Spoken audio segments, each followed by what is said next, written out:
as you know, I wrote a book called Extreme Ownership. The opening chapter of the book is a horrible situation with a fratricide happens on the battlefield. So friendly forces killing friendly forces, some of those forces being mine. And, you know, it's all these people I could blame and all these little incidents that happened that I could have said, well, you know, we had this radio cryptographic change that happened in the middle of operation and it had people weren't able to talk to each other. And we had these Iraqis that we didn't speak English. And we had these units that we hadn't worked with before and they did things that we didn't expect. And there's plenty of blame to go around. And essentially I said, hey, you know whose fault this is? This is my fault. I'm the commander. And so when I hear you say things like that, it strikes me that you uncovered this through your study of history and philosophy and religion. And I learned it, you know, as, like I said, a certified knuckle dragger out on the battlefield that realized, you know, if you're going to exist as a leader and as a human, then you need to take responsibility for what happens around you.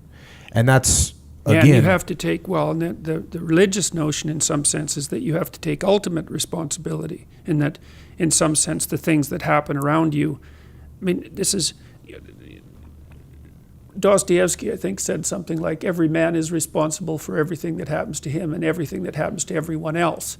And that's, you know, it's a crazy statement, right? It's a crazy statement. And he was a pretty extreme person in many, many ways.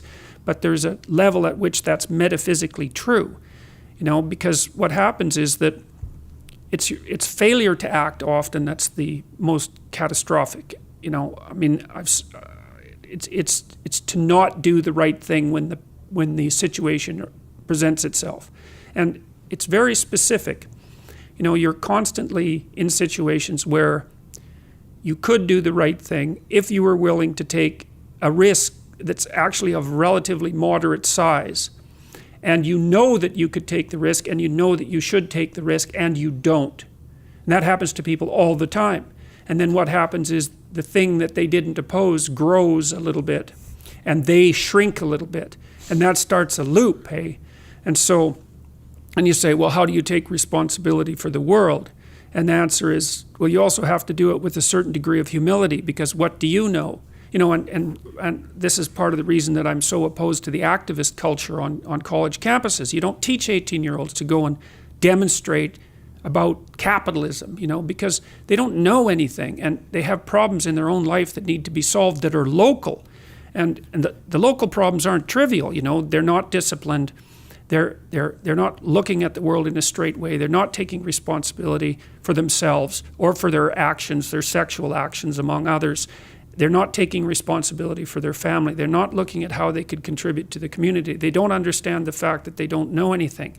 And so they should be taught to start locally and to put things together that they could put together, you know, to make their bed and to clean up their room and to attend their classes with regularity if they're going to university, because that's part of the implicit contract, and to straighten up the things around them that are actually within their power to straighten up.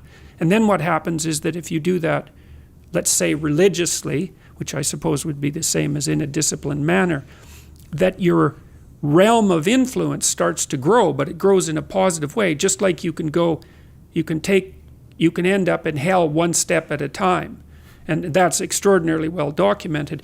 You can end up at the opposite place of that one step at a time, but it's also that same gradual process. You don't get to leap from being a 17-year-old knothead who doesn't know anything and who isn't disciplined to the critic of Judeo-Christian society. You just don't know enough to do that, especially when you can look at your own life and think about how many things that you're doing that you know are wrong, that you could fix, that you aren't fixing. And that's the crucial thing. This mode of thinking isn't asking people to stretch themselves beyond what they're capable of. It's just asking them to stretch themselves to the point that they are capable of and seeing what happens. And that works. It works. I've had many people write me over the last year, and this is a great thing, really, it's a great thing, who said that they started to tell the truth, or at least not to lie, because who can tell the truth, right? But at least you can not lie. And that they started to put things in order around them that they could put in order, and that, you know, the positive things just started to happen like mad. And they're not nihilistic, and they've got a purpose in their life. And So, thank God for that. And it does work.